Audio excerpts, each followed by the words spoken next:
ఏ దేశానికి వెళ్ళినా మీకు కనపడేది ఒక మతం, మా దేశంలో ఎటు చూసినా మీకు కనపడేది ఒక ధర్మం, సనాతన హైందవ ధర్మం.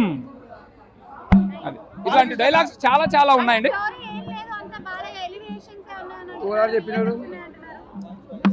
ఎలివేషన్స్ అవన్నీ ఏముండవు మా డైలాగ్. బాలకృష్ణ ఉన్నాడంటేనే సినిమానే హైలైట్. బాస్ ఇప్పటి వరకు మనం చాలా సినిమాలు చూసాం. దేశభక్తి సినిమాలు, దైవభక్తి సినిమాలు, మాస్ సినిమాలు, యాక్షన్ సినిమాలు అన్నీ చూసాం.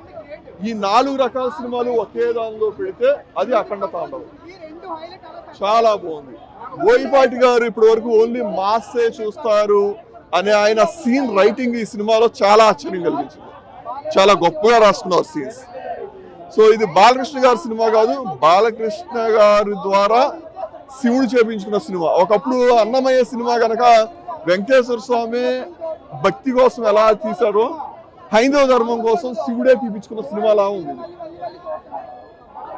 Thank you. డాన్స్ ఉన్నది ఒక సాంగ్ లోనండి. దాంట్లో ఆయన వరకు బాగానే చేశారు. ఆ పాటలో యాక్చువల్గా హీరోయిన్ ఎక్కువ డామినేట్ చేసింది, చాలా బాగా చేసింది. తను లైఫ్ లో ఫస్ట్ టైం అనుకుంటా ఇలాంటి మాస్ నెంబర్ చేయటం. చాలా బాగుంది ఆ సాంగ్ కూడా. పార్ట్ 3 ఉంటే అదృష్టం ఒక రకంగా ఆడియన్స్ అది అదిరిపోయింది అన్న.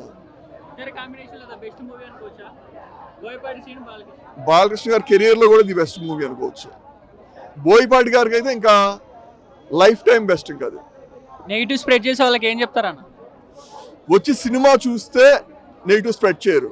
ఇప్పుడు చాలా మంది అక్కడ నుంచొని నేను కొంతమందిని అబ్జర్వ్ చేస్తా, ఆ సినిమాకి రాలా, బయటకు వచ్చేటప్పుడు సినిమా చెత్తలా ఉందని అనుకుంటూ వచ్చేవాడు కొంతమంది ఉన్నారు, ఇంకా ఉన్నారు ఇండస్ట్రీలో. సో అలాంటి వాళ్ళ గురించి పట్టించుకోవాల్సిన సినిమా కాదు ఇది. ఓకే, వేరే సినిమాలు అంటే ఓకే వాళ్ళకి నచ్చింది నచ్చకపోద్ది అనుకో. ఈ సినిమా నచ్చలేదు అంటే ఇంకా వాళ్ళ విజ్ఞతకు వదిలేయాలి దాన్ని. నచ్చకపోవడానికి ఏమీ లేని సినిమా ఇది. వన్ వర్డ్ లో బాలకృష్ణ గారి గురించి చెప్పాలంటే ఏం చెప్తారా? He is the one who can make cinema proud in recent generation. We can't less even one also. We have to give 10/10. That is the movie. అన్నాడు కానీ మా చెవులు బద్దలు కొట్టాడు. ఖచ్చితంగా చాలా బాగా కొట్టాడు. మనకు ప్రీ క్లైమాక్స్ కానీ క్లైమాక్స్ కానీ మధ్యలో మనకు బాలయ్య బాబు సీన్ వచ్చినప్పుడు కూడా చాలా బాగా కొట్టాడు. అలాగే ఆది పినిశెట్టి ఇంట్రో కానీ ప్రతిదీ మనకు Thaman BGM దుమ్ములేపేశాడు. Balayya Babu acting always ever green ఉంటుంది. మనం అఖండలో ఏదైతే ఎక్స్పెక్ట్ చేసి చూసామో దీంట్లో దాని గుర్తింపు పోకుండా దానికంటే ఎక్కువ యాక్ట్ చేసి చూపించాడు. బాలయ్య బాబు యాక్టింగ్ మాత్రం వేరే లెవెల్ ఉంది.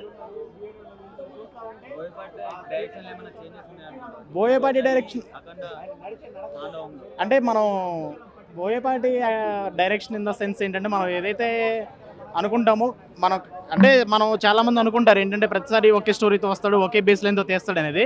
బట్ దీంట్లో మాత్రం మనకు మన ఏదైతే మన ఇండియా వాళ్ళు మన ఇండియన్స్ మర్చిపోతున్నారో హైందవ ధర్మం అనేది, దాంట్లో ఆ పాయింట్తో వచ్చి చాలా మంచిగా తీశాడు. మంచిగా కంటెంట్ ఇచ్చి మంచిగా ఎక్కిస్తున్నాడు కూడా అందరికీ. ఇది చూస్తే మనం ఖచ్చితంగా ఎంతో కొంత నేర్చుకోవచ్చు. హైందవ ధర్మం మనం ఏం మర్చిపోతున్నాం, మనం ఏమి చేస్తే అది పోకుండా ఉండిద్ది అనేది చూపించాడు అనమాట.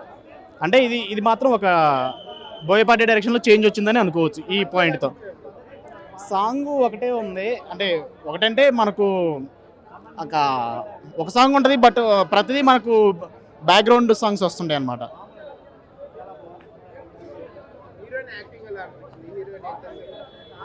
హీరోయిన్ అంటే మనం పర్టికులర్గా అంటే అది హీరోయిన్ క్యారెక్టర్ అనుకోకూడదు, అది మూవీలో పార్ట్ ఆఫ్ క్యారెక్టర్ తను పర్టికులర్గా హీరోయిన్గా తీసుకొచ్చి చేశారు అనేది ఏం లేదు. బట్ తనకు ఏదైతే ఇచ్చిన క్యారెక్టర్ ఉందో తను మాత్రం న్యాయం చేసింది. అవుట్ ఆఫ్ 5 4 ఇస్తాను నేను. సినిమాలో ఎక్కడ తగ్గలేదు ఈ బోయపాటి గారు.